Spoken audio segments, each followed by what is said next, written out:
예, 우리 찬양 정말 감사드립니다. 오늘 추수감사절에 딱 맞는 그런 찬양인 것 같습니다. 정말 당연한 거 없는 거죠. 예, 모든 것이 은혜라는 찬양, 예, 정말 너무 은혜가 되었습니다.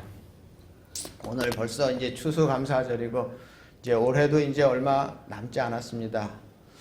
참 시간이 왜 이렇게 빠른지요. 예, 이제 곧 이제 2021년이 이제 마무리되고 2022년이 아마 또 새롭게 시작할 것 같습니다. 서울의 목사님, 제가 뭐 누구라고 말씀드리긴 그런데 하여튼 저희 교단에 그래도 제법 큰 교회 목사님이신데 그 목사님이 지난 여름에 암 수술을 받으셨어요. 암 수술을 받으시고 한 4개월 만에 다시 이제 강단에 서셨습니다. 그래서 암 수술을 받고 요양 좀 하시고 4개월 만에 강단에 서셔서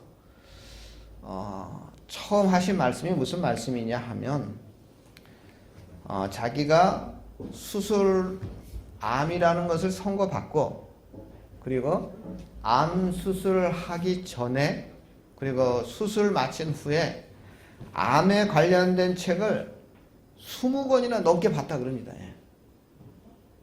그러니까 암에 관련된 책이란 책은 거의 다 본 거죠. 그런데 20권도 넘는 암에 대한 책을 보면서 자기가 공통점을 하나 발견했는데 그게 뭐냐?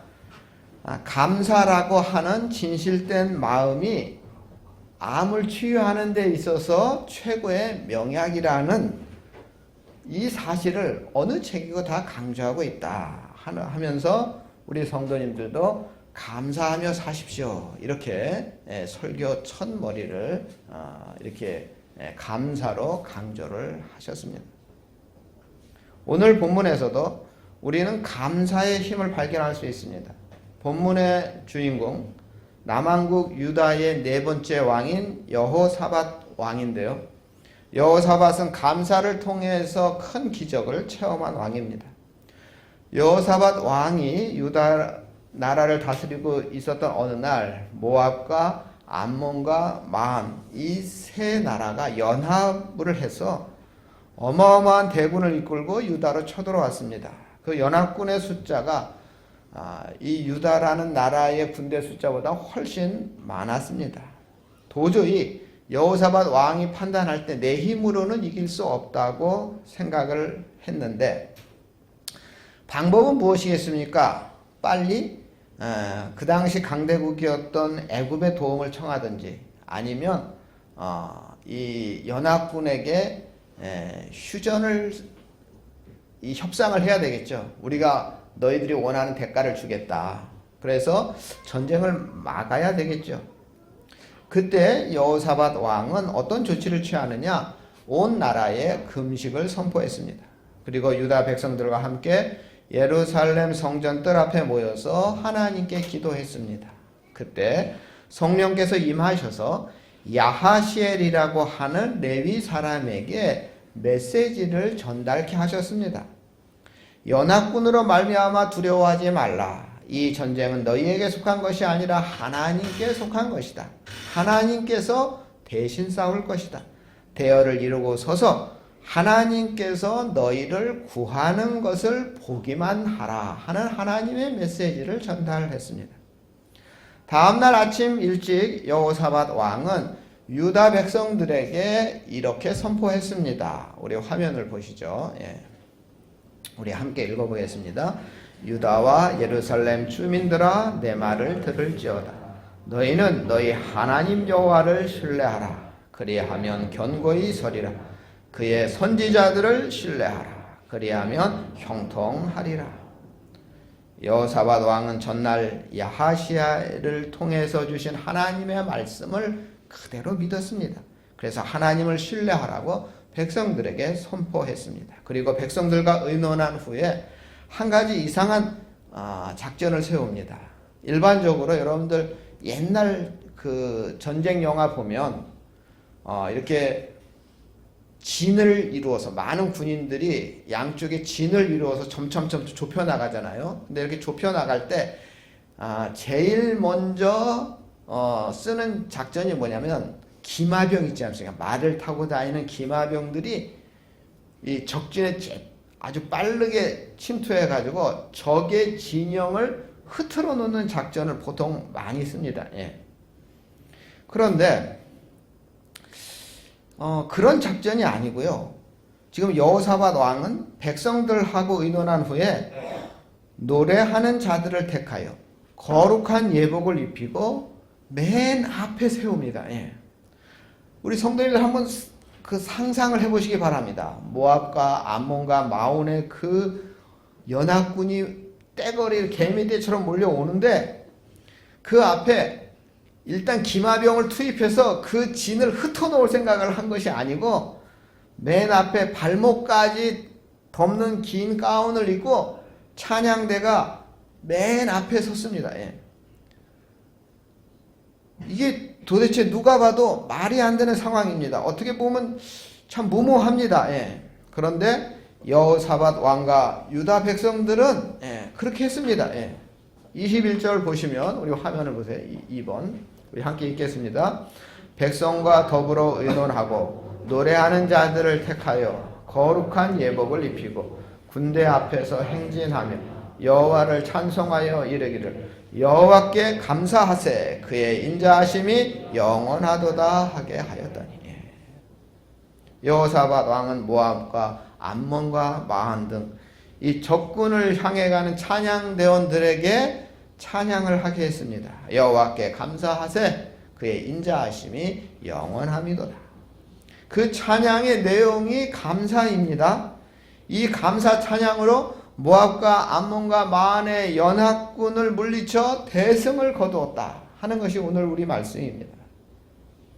감사에는 세 종류가 있어요. 첫 번째 감사는 만일 이것을 해주시면 감사하겠습니다. 만일 하나님 딸아이가 의대에 들어가면 감사하겠습니다.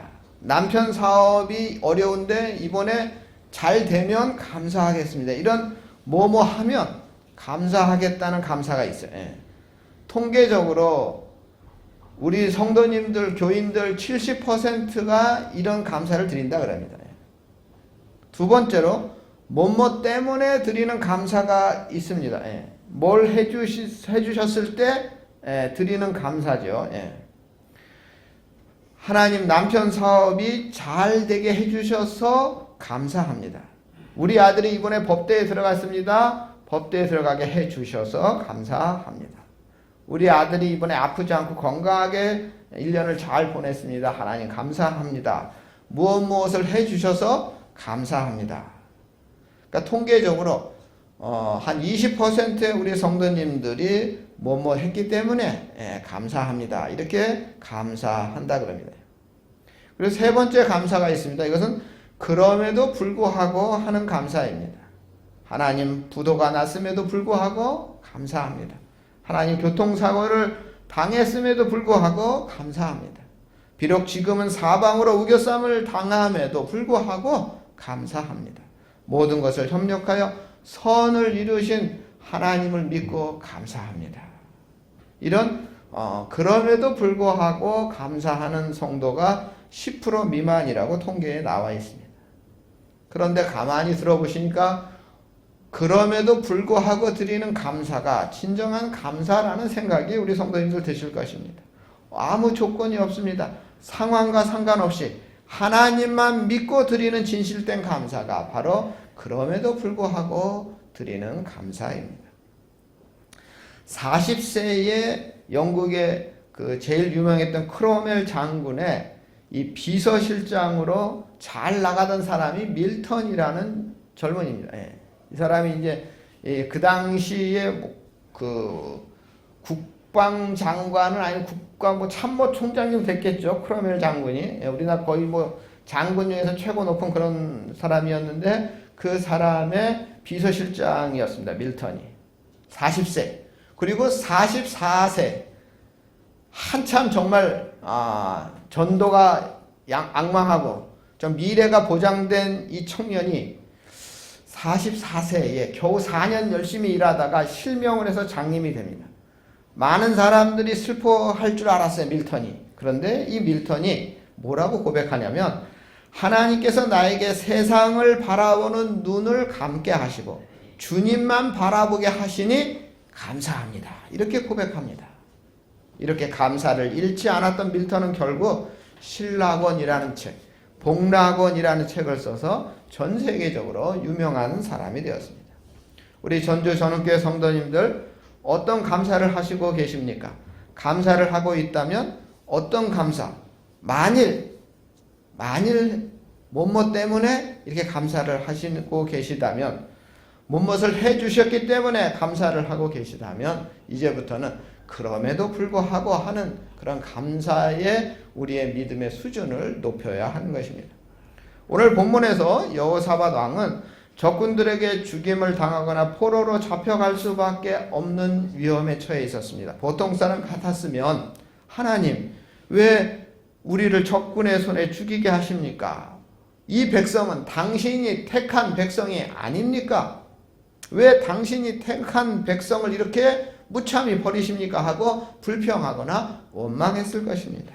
그러나 여호사밧 왕은 수많은 적군이 몰려와서 죽게 되었음에도 불구하고 두려웠지만 원망하거나 불평하지 않았습니다. 좌절하거나 낙심하지 않았습니다. 오히려 백성들로 하여금 여호와께 감사하세, 그 인자하심이 영원함이로다 찬양을 하도록 했습니다. 비록 병사들의 숫자는 적고 변변한 무기도 없고 정말 여러 가지로 부족함에도 불구하고 하나님께 감사하라고 백성들에게 선포했습니다. 수많은 무기들로 무장한 적군들 앞에 그 수많은 사람들이 진을 치고 있음에도 불구하고 인자와 긍휼이 풍성하신 여호와 하나님을 믿고 감사하라고 백성들에게 선포했습니다.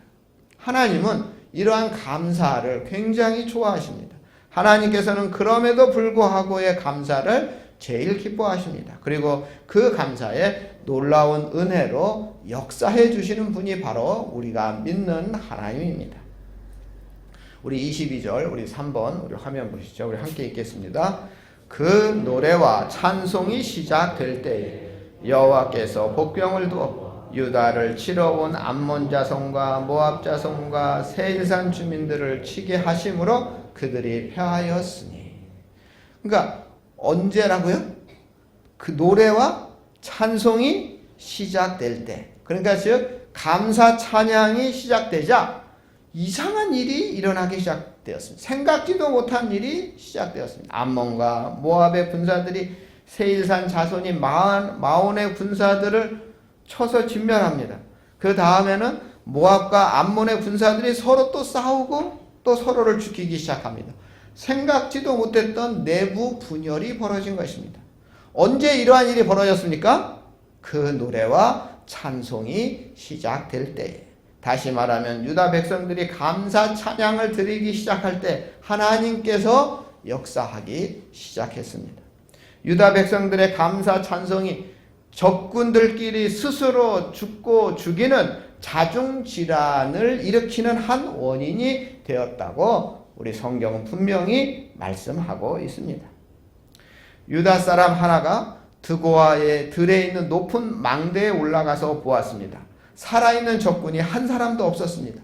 유다 백성은 화살 한 발 쏘지 않고 칼 한 번 휘두르지 않고 감사 찬양만으로 완벽한 승리를 거두었습니다. 망대에 올라가서 그 광경을 이 파수꾼이 왕에게 보고합니다. 여호사밧 왕과 유다 백성들이 직접 이 드고아 들로 나가 보았더니 정말로 그 파수꾼의 보고가 사실이었습니다.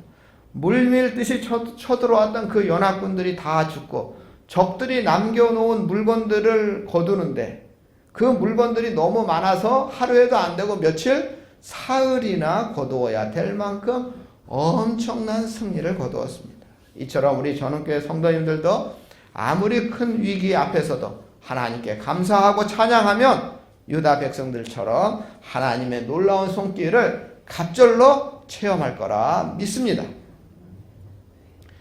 구약에 등장하는 다니엘, 여러분들 다니엘 이야기 잘 아시죠? 바벨론 포로로 잡혀갔습니다. 하나님의 은혜로 포로가 총리의 자리까지 올랐습니다. 그러자 사람들이 당연히 시기하고 질투하죠. 다니엘을 죽이기 위해서 허물을 찾았습니다. 도저히 찾지 못했습니다. 그러다가 다니엘이 하루에 3번 하나님께 기도한다는 사실을 발견하고 다니엘을 죽이기 위해서 음모를 꾸밉니다. 30일 동안 왕 외에 다른 어떤 신에게 기도하는 자는 사자굴에 쳐넣는다. 이 법령을 갑자기 만들어서 다리오 왕이 도장을 찍게 만듭니다. 다리오 왕은 자기가 좋아하고 자기가 믿고 있는 다니엘이 기도한다는 사실을 모르고 도장을 찍었습니다. 다니엘은 새로운 법령이 공포되었다는 사실을 알았습니다. 그럼에도 불구하고 하나님께 기도하는 것을 멈추지 않았습니다. 다니엘서 6장 10절에 보시면 우리 화면 우리 4번입니다. 함께 읽겠습니다. 다니엘이 이 조서에 왕의 도장이 찍힌 것을 알고도 자기 집에 돌아가서는 윗방에 올라가 예루살렘으로 향한 창문을 열고 전에 하던 대로 하루 3번씩 무릎을 꿇고 기도하며 그의 하나님께 감사하였더라. 다니엘은 평소에 행하던 대로 하루 몇 번? 3번씩 기도뿐 아니라 뭐까지 했다고요? 감사했다. 다니엘은 자기가 기도하면 사자굴에 던져진다는 것을 알면서도 평소대로 하나님께 기도하여 이 상황에 불평 없이 하나님께 진심으로 감사했습니다. 결국 이 일로 다니엘은 사자굴에 던져졌습니다. 하지만 하나님의 천사의 사자가 이 사자들, 맹수 사자들의 입을 막아서 다니엘은 굴에서 살아날 수가 있었고 더욱 다리오 왕의 신임을 얻을 수 있었고 이 다니엘의 인생이 더 승승장구했습니다. 크게 보면 세상에는 4종류의 사람으로 나눌 수가 있습니다. 첫째는 받은 은혜를 쉽게 잊어버린 사람입니다. 화장실 들어갈 때 마음과 화장실 나올 때의 마음이 다르다는 말이 아마 이런 경우라고 생각하는데 어려울 때는 누구나 다 하나님을 찾습니다. 금식하기도 하고 특별 기도를 하기도 하고 그러다가 문제가 해결되면 언제 그랬느냐 하는 식으로 은혜를 망각하는 사람들이 있습니다. 두 번째로 받은 은혜를 배반하는 사람도 있습니다. 물에 빠진 사람 건져주었더니 가방 달라고 하는 그런 분들도 있습니다. 은혜를 원수로 갚는다는 말이 있듯이 바로 이런 경우에 해당하는 분들이 소수가 있습니다. 세 번째, 받은 은혜에 감사하는 사람들이 있습니다. 찬송가 405장 나 같은 죄인 살리신을 이 노랫말을 쓰신 분이 존 뉴턴 목사님인데 이분은 원래 아프리카 노예를 팔아 장사하는 분이에요. 아버지가 노예 상인이었고 또 이분도 노예 상인이 되었죠. 그러다가 1748년 풍랑을 만나고 그 배 안에서 성경을 읽다가 이 노예를 사고 파는 것이 하나님의 뜻이 아니라는 것을 깨닫게 되었습니다. 그 후 자신의 죄를 회개하고 예수님을 영접하고 목사님이 되죠. 이 뉴턴 목사님이 용서받은 은혜를 생각하면서 평생을 감사하며 살았습니다. 이처럼 받은 은혜를 평생 감사하는 분들이 있습니다. 네 번째, 지금은 받지 못했지만 앞으로 받을 것까지 미리 감사하시는 분들이 있습니다. 아직 응답을 받은 것은 아닙니다. 아직 문제가 해결된 것은 아닙니다. 여전히 어려운 문제, 힘든 것이 존재합니다. 그럼에도 불구하고 응답해 주실 것을 믿고 하나님께 감사할 때 하나님의 역사를 더 크게 체험할 수가 있습니다. 요한복음 11장 41절에 보면 예수님께서 나사로의 무덤 앞에서 이렇게 기도를 하십니다. 우리 5번인데요. 우리 화면을 보시고 우리 함께 있습니다. 돌을 옮겨 놓으니 예수께서 눈을 들어 우러러 보시고 이르시되 아버지여 내 말을 들으신 것을 감사하나이다. 그러니까 지금 이 나사로의 예수님께서 나사로를 굉장히 사랑했거든요. 그 나사로가 죽었다는 소식을 듣고 그 무덤 앞에 왔고요. 그 무덤 앞에서 기도하고 있습니다. 아버지여 내 말을 들으신 것을 감사하나이다. 이 기도할 때가 언제냐면 무덤 앞에 막 도착했을 때입니다. 아직 그 이스라엘은 그 무덤 앞에 큰 돌이 막혀 있잖아요. 그 돌을 치우고 있는 중입니다. 이미 나사로는 죽은 지 나흘이나 되었습니다. 사흘이 아닙니다. 나사로는 나흘이에요. 나흘이나 되었습니다. 이제 겨우 문을 열려고 할 이때 아버지여 내 말을 들으신 것을 감사하나이다 기도했습니다. 예. 아직 썩은 내가 풍기는 그 순간입니다. 예. 일방적인 상식으로는 도무지 가능성이 없는, 도무지 감사할 수 없는 절망적인 상황입니다. 그럼에도 불구하고 예수님은 하나님께서 내 말을 들으신 것을 감사하나이다 기도했습니다. 결국 예수님의 감사 기도에 의해서 나사로는 죽은 지 나흘이나 지났음에도 불구하고 다시 살아날 수가 있었습니다. 통계에 의하면 감사하는 사람이 원망과 불평하는 사람보다 훨씬 더 건강하다 그럽니다. 감사하는 사람이 원망과 불평하는 사람보다 훨씬 더 장수한다고 합니다. 세상에서 정말 성공할 가능성이 높은 사람이 감사하는 사람이라고 합니다. 하나님께서는 감사를 좋아하십니다. 시편 50편 23절 말씀인데요. 우리 화면을 보시고요. 우리 함께 읽겠습니다. 감사로 제사를 드리는 자가 나를 영화롭게 하나니 그 행위를 옳게 하는 자에게 내가 하나님의 구원을 보이리라. 이렇게 말씀하시는 것처럼 하나님께서는 우리의 감사를 제일 기뻐하십니다.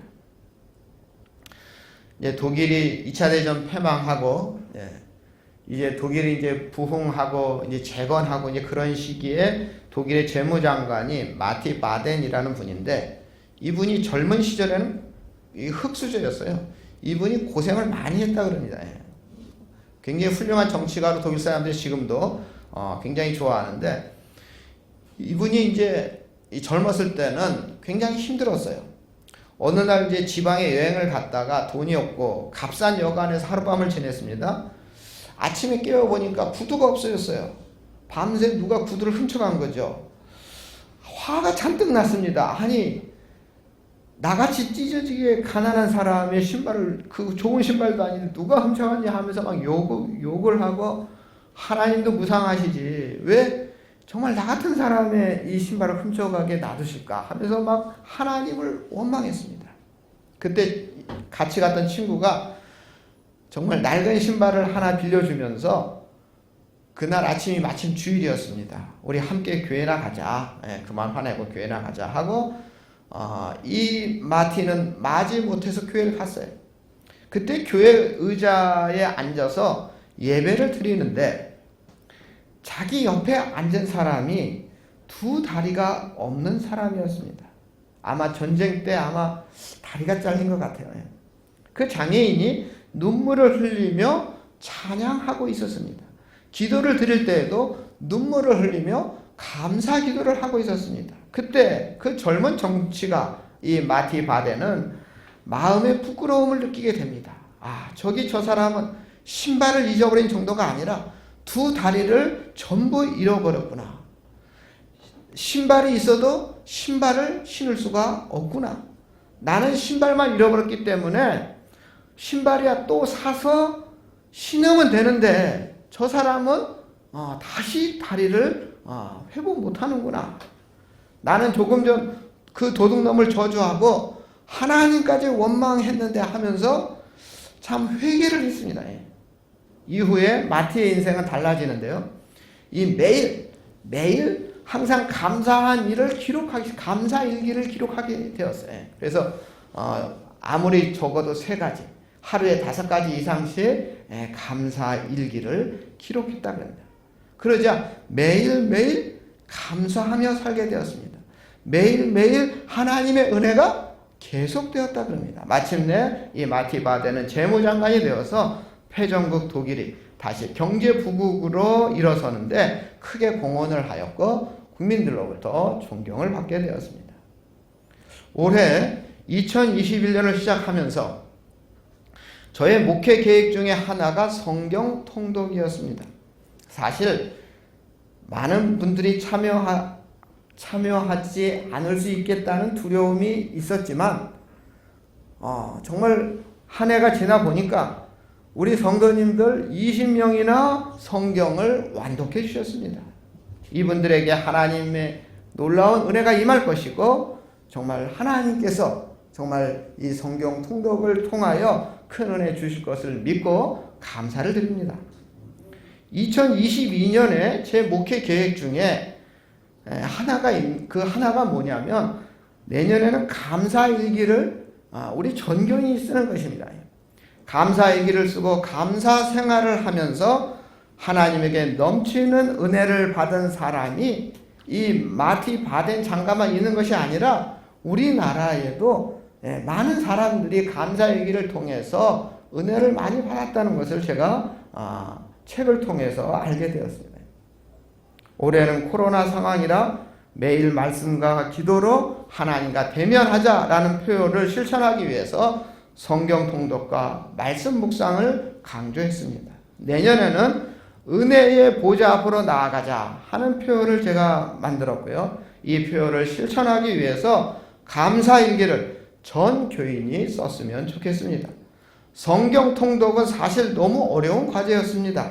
그러나 감사일기는 하루 10분 자기 전에 시간을 내면 되는 것입니다.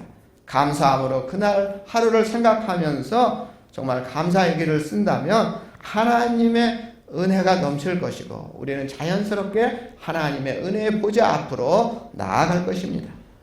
우리 성도님들 없는 것 때문에 불평하지 마시고요.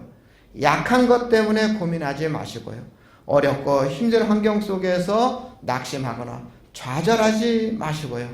이미 지나간 것에 미련을 두고 안타까워하지 마시기 바랍니다. 우리의 잃었던 감사를 회복하시기를 바랍니다. 감사는 절망과 각종 어려움을 극복하게 하는 기적의 원천임을 기억하시기 바랍니다. 그리고 범사에 감사하시고 감사함으로 말미암아 하나님이 베푸시는 무한한 은혜와 놀라운 역사를 체험하시기 바랍니다.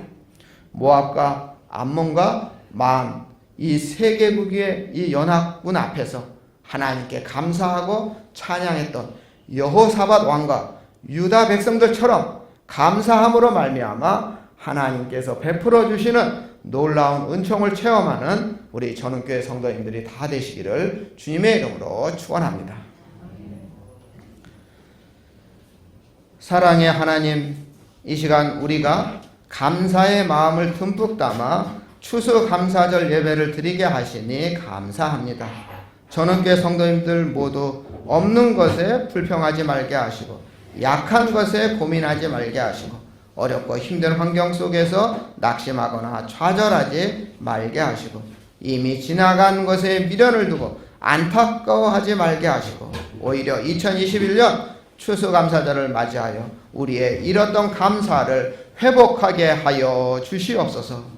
감사가 넘치게 하시고 감사에 감사가 꼬리에 꼬리를 물고 이어지게 하여 주시옵소서. 우리를 구원하신 예수님의 이름으로 기도드립니다. 아멘.